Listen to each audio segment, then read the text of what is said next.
Kalmado lang, kalmado lang, kalmado lang, kalmado lang, kalmado lang, kalmado lang.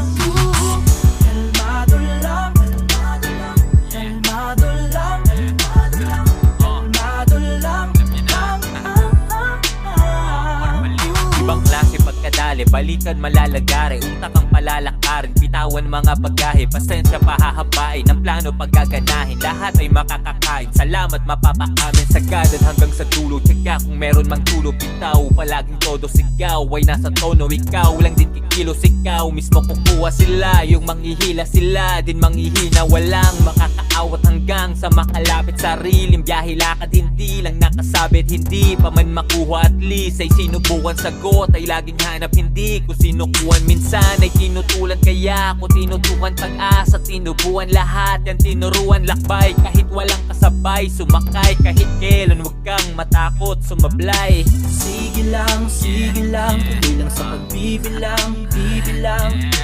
Sige lang, tuloy lang sa pagbibilang, yeah, yeah.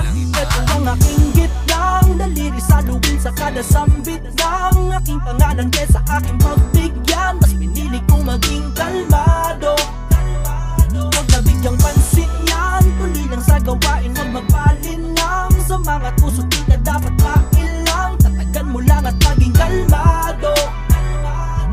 Baliwala, mga tira ng palengkerong aligaga. Di ako interesado sa market yung pantalipaba. Daming dada ng ginawa, kundi manghila pa ibaba. Pare sukat na ang nara para sa inyong parehaba. Sadyang maingay ang mga nakatali na aso, lalo na pag hindi pinapakain ng amo. Nang gagalaite ang mga feeling mas gago, samantalang ako'y nananatiling kalmado. Galit-galitan sa opinion ko't pakiramdam. Di ako mainit, di man lang ako lumigamgam. Bakit ako magagalit? Nasabi na sa'kin dati yan, mas masakit kasi kalaban nyo'y walang pakialam. Alam kong gusto nyo lang naman ay magka-views kayo, di magpapaaning sa mga kapobohan nyo. Kasi mas matagal kang darating sa paroroonan mo kung babatuhin mo lahat ng aso na kakahul sa'yo. Sige lang, tuloy lang sa pagbibilang, bibilang.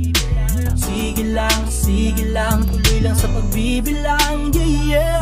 Ito ang aking gitlang, daliri sa luwin sa kada sambit ng aking pangalan kesa aking pagbigyan. Mas pinili kong maging kalma.